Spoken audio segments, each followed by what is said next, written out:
أعوذ بالله من الشيطان الرجيم. بسم الله الرحمن الرحيم. إذ قالت امرأة عمران ربي إني نذرت لك ما في بطني محررا فتقبل مني إنك أنت السميع العليم.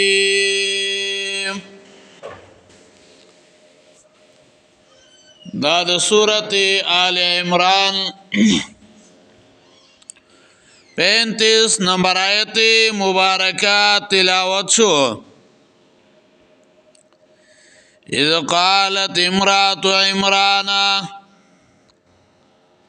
کلا چی ویلا خزید عمران، ربی اے ربا، انی نظرت لکا، ما نظر کرے دے استاد پارا، ما هغا بچے پی بطنی چه پخیٹ زما کے دے، محررن ازادو کلیشوے د دنیا د کارنا، فتقبل منی نو قبول کا زمانا،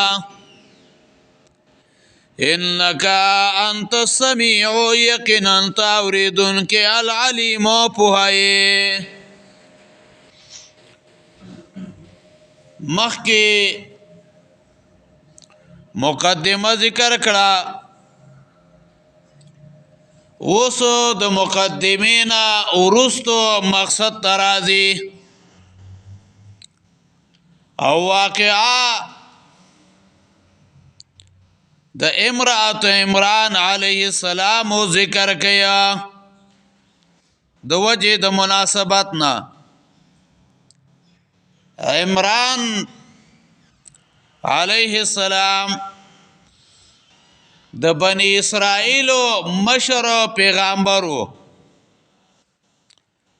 د مریم پلارو او د عیسی علیہ السلام نکو. بیت المقدس کی اوسیدو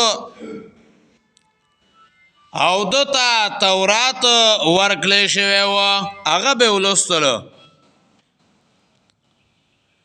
د خلکو تربیت به کولو.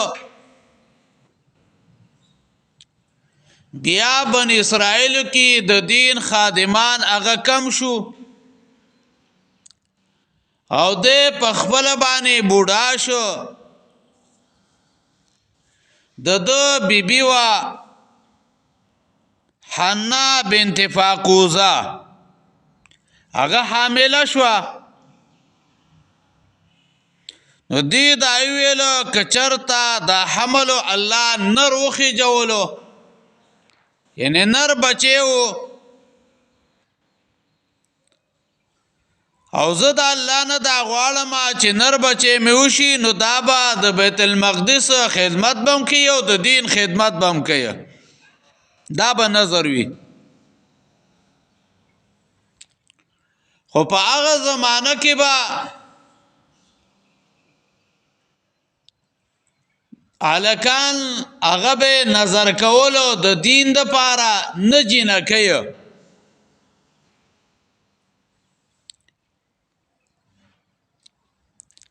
نن سبا دور کې دا نظر هغه نشته دی، خو چې یو بچی پیدا شي نو دله په کار داري چې دی په هغه باندې د دین خدمت هغه وکړي. تفسیر زاد المسیر او تفسیر سراج المنیر او امام قرطبی رحمه الله ذکر کړی دی چې امرأة عمران علیہ السلام یو مارغو ولیدو چې خپل بچی ته طعام ورکولو، نو د دې خواهشو چې زما حمل شي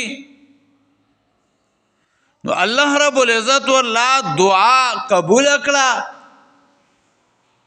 نو دغه نظر هغه وکړو فلما وضعتها پس کله چې وځي کول هغه لرا قالت نوی ویلو ربي اے ربا انی وضعتها انسا یقینا ومزی کولا دغه جنیا وضعتها انسا والله اعلم الله خبوها دی بما وضعت پاغا چې دی وځي کولا وليس ذکر کلونسا او نه دی ناری نه حالک کلونسا پشان د جنیا وإني سميتها مريم او مانم کی خود دی لرا مریم وإني أعيذها بك او یقینا پنه غوالم د دې پتا سرا وذریت او د دې اولاد د دې من الشیطان الرجیم د شیطان رټل شوینا